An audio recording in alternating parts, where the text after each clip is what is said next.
Biju Spins Some Magic. Written by Jaya Jaitly. Illustrated by Bhramara Nayak. Published by Pratham books. It was a hot afternoon in the quiet, dusty village of Jilminda near Sambalpur in Odisha. Biju, all of 9 years old, sat under a tree waiting for his father. He was going with Bapa on a long journey. A fly buzzed near his ear. The glare of the sun, along with the steady clack, clack of the hand looms from the huts nearby, made him feel sleepy. He thought he would doze a bit in the company of the brown dog that had come to share the shade with him. But the dog was panting so loudly in the heat that it kept Biju awake. Biju, like most of the children in his village, did not go to school. He had wanted to go to school, but his parents had said there was no use in him learning things that had nothing to do with their weaving profession. He would just get useless thoughts in his head about working in an office.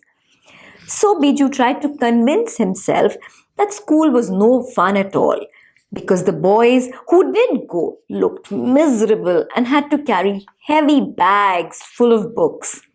A friend's brother had got himself a degree after attending school, but it had not helped him get a job. He had gone up and down many stairs in tall office buildings of Mumbai, but had been offered jobs only at tea shops, newspaper kiosks, and by janitors. He was back home now, helping his father weave ikat saris, which he took to Mumbai once in a while to sell to a wholesale merchant. Biju had learned to read and write from J.G. Bapa, his grandfather, who had been taught many things when he had worked for a while in the house of a local teacher. J.G. Bapa had made mathematics easy for Biju by using skeins of yarn in bunches, sometimes adding all the blue skeins and subtracting the yellow skeins, and then doubling the red and taking away the greens. Biju thought this was fun and temporarily forgot about school. J.G. Bapa also told Biju stories of how in earlier times wonderful cloths from their village, along with all kinds of other treasures, had travelled on ships headed for Bali in a far-off country called Indonesia. These voyages were called Bali Yatras. Biju loved hearing all about the different kinds of things that were made in those times, and wished that he too could travel far and wide, carrying the beautiful cloths woven in his village. Biju's father and grandfather came from a long line of handloom weavers who had perfected the art of tying and dyeing the long yarn threads before they were woven. But it was hard work. Unless Biju, along with his mother, sisters and cousins, helped with the work, Bapa could never finish weaving the lengths of the cloth he needed to sell to earn money to take care of the entire family. Biju often sat with his mother and sisters, winding the brilliant colored silk yarn onto spools or spinning the fluffy cotton bunches into thread. Biju also helped his father stretch the long lengths of colored yarn between two poles along the dusty street next to their hut. Bapa would tie the yarn at uneven intervals according to an ancient pattern. When the yarn was dyed, it looked speckled and smudged with color. Bapa would take the whole length of the dyed yarn inside the small tin shed and fix it onto the loom. Then he would begin weaving. Biju would almost get hypnotized as he watched Bapa fling the long bobbin back and forth between the threads.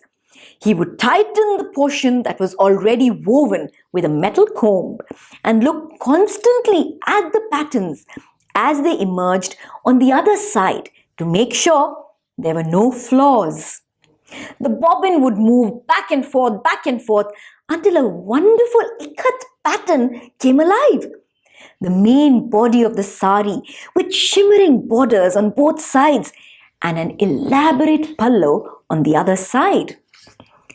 With his mother and sisters, Biju would roll and press the finished cloth till it became a tight little package to be only opened on display for a customer. Biju always wondered why Ma never wore a sari, especially these beautiful saris. Every year, she bought 2 cotton saris printed in the big city mills for the Shera and never showed any interest in the saris Bapa created for women who lived in faraway cities. He had once asked her, "Ma, why don't you wear the silk saris that Bapa weaves?" Ma had smiled.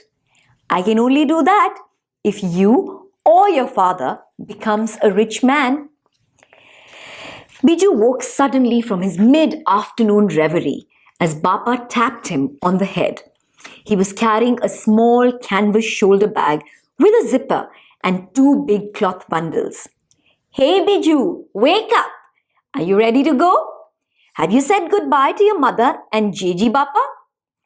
"Yes, Bapa," said Biju, suddenly alert, taking one of the bundles.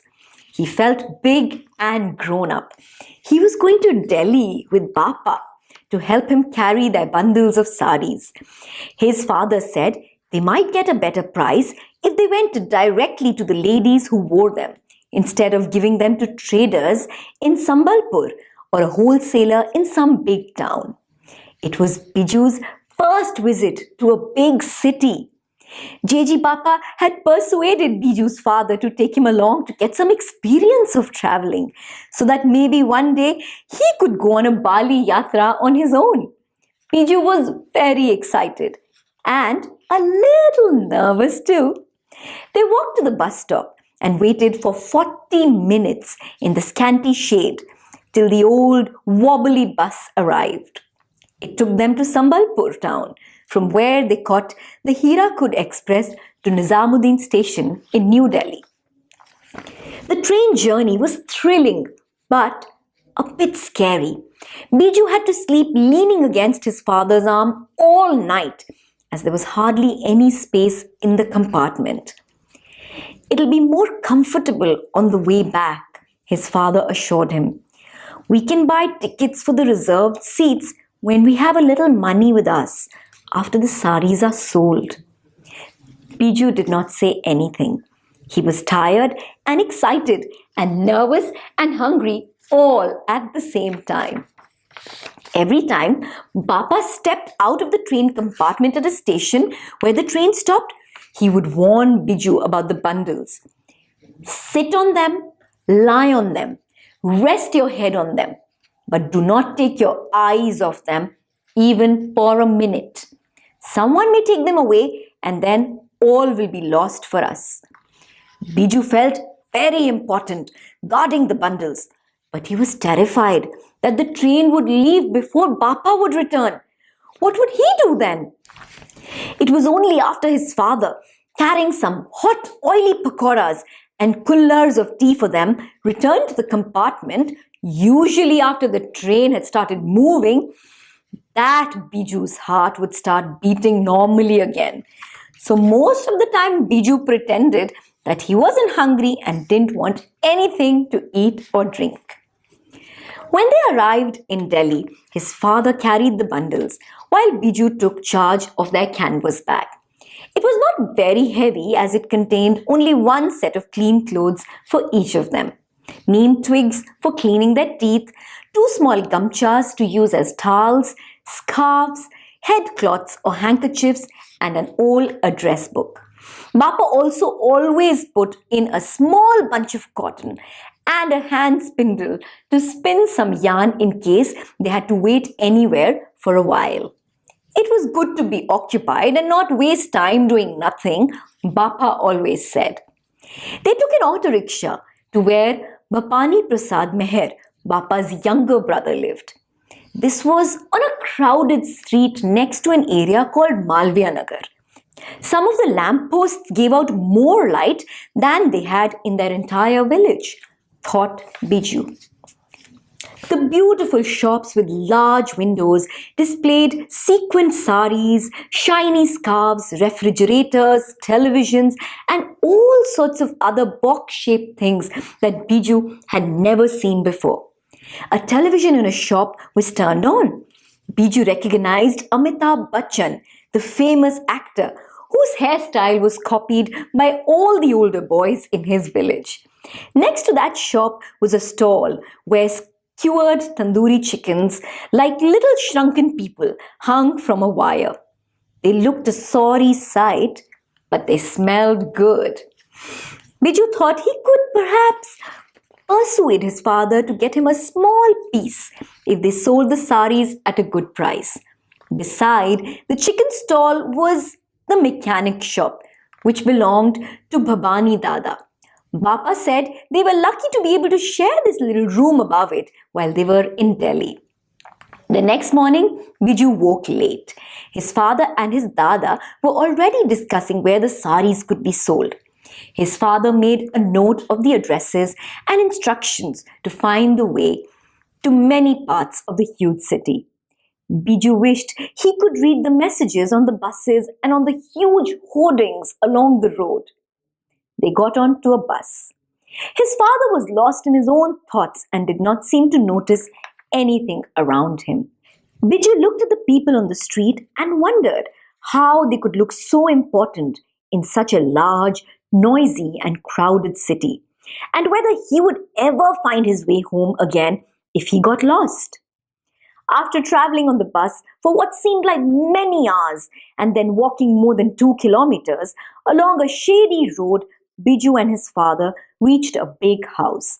A uniformed man at the gate telephoned someone inside. Finally, they were allowed in and asked to follow another man who took them to BBG, the lady of the house.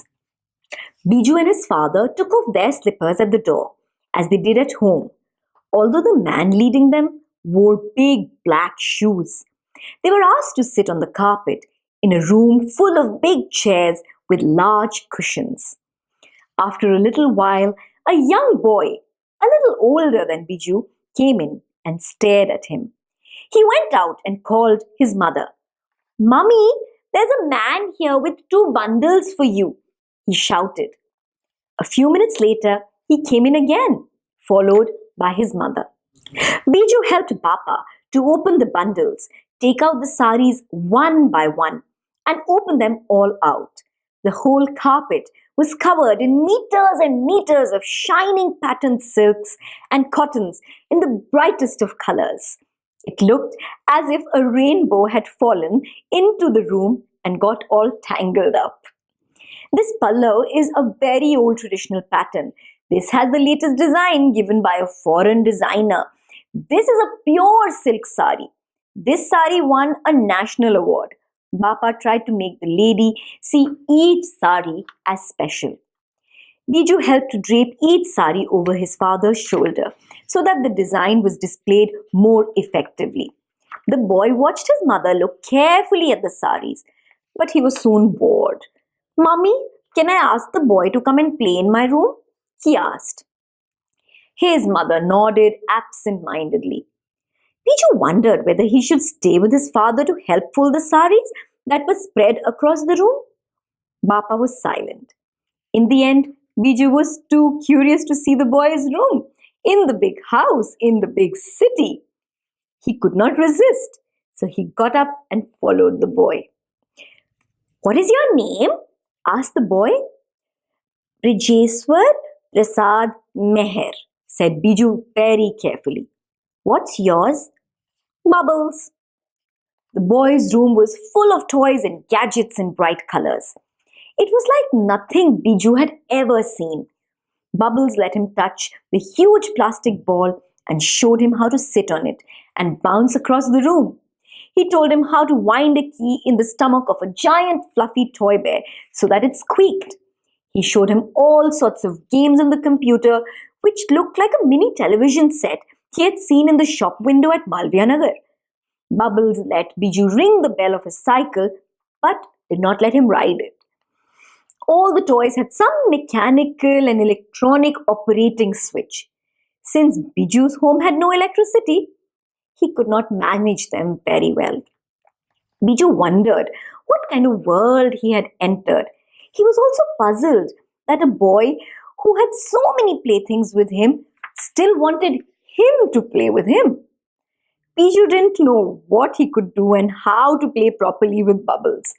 He felt shy, clumsy, and a little silly. Suddenly, in one corner, he saw a spinning wheel. Now that looked familiar. Here was something he could work very well, just like his mother and sisters. When Bubbles saw Biju looking at the spinning wheel, he turned it round and asked, "Do you know how to use this? My uncle bought it from an exhibition at Red Fort. He gave it to me to play with, but I don't know what to do with it." Biju's shyness and wonder left him. He put on a serious and important air. "This is a charkha. Do you have some cotton?" he asked. Bubbles did not. Biju went back to his father and dug deep into the bag lying beside him. Some yarn, a bunch of cotton fluff, and a hand spindle were in it. "Ah, I found it," he whispered. But his father was busy displaying his saris to the lady and did not hear him. Biju went back to the boy's room and began twisting the cotton fluff. He attached it to the spinning wheel, moving his fingers deftly, and turned the wheel all the while until the cotton fluff became yarn. "You can do magic!" shouted Bubbles, amazed. He pushed Biju away from the spinning wheel and sat before it himself. He tried to do what Biju did, but he could not. "Show me! Do it again!" he demanded, determined to learn what Biju could do so easily. He still couldn't. Biju found a smile spreading across his face. "Not like that. See here. Do it this way," he said. About half an hour and many tries later, Biju taught the little boy how to spin. He also told him how his father put the yarn on the loom and how the long, beautiful saris his mother was looking at were woven in their village Jilminda in Sambalpur in faraway Odisha, a long train ride away. The little boy was fascinated and looked at Biju as if he was from a magic world. Biju felt proud and big and very important. Suddenly, he remembered his father might need his help to fold the saris and pack them away. Biju went back to the big sitting room.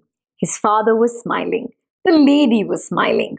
Many saris were out of the bundle and lying beside the lady on the sofa. A wad of money lay beside Biju's father, waiting to be wrapped in a small handkerchief. "Mummy, Mummy, this boy taught me magic!" Bubbles shouted. "He put cotton fluff into that toy Uncle Gobind gave me and made long strings come out from the other end." His mother laughed and said, "Well, naturally, his papa is a jadugar too, a magician weaving so many beautiful saris for me to show off this winter. No one else will have anything like these. When my friends ask me where I bought them, I shall name some big shop so that they cannot get the saris, the same saris that I have." Biju's father looked modestly ahead at no one in particular and said, "Well, we learn from our fathers and pass on the knowledge to our sons." "And I passed it on to Bubbles, Bhaiya," said Biju shyly, politely calling his new friend an elder brother and sharing his father's enjoyment of the morning's sail. "Yes, Mummy," said Bubbles with a mischievous smile. "But when my friends ask me how I learned to spin on my charkha, I shall tell them that a jadugar from Jilminda village in Sambalpur taught me." About the illustrations. Patachitra is the traditional painting of Odisha, India. The artist is called a patachitrakar. A pat is used as an offering in a temple. It is traditionally painted with stone colors, shell powder, and organic lac on paper or cloth, stiffened with tamarind seeds and chalk powder. Nowadays, paintings are also done on silk and palm leaf. The pictures usually depict the religious epics, but the flora and fauna of Odisha decorate the space around the figures of gods, goddesses, kings, and queens. Dastkari Haat Samiti is a large organization of Indian craftspeople working to improve the social and economic status of people engaged in traditional handicraft skills. Local forms of painting and craftwork have been used to illustrate this series of 4 stories to encourage the sharing of varied cultural expressions. This work was made possible with the support of UNESCO, New Delhi.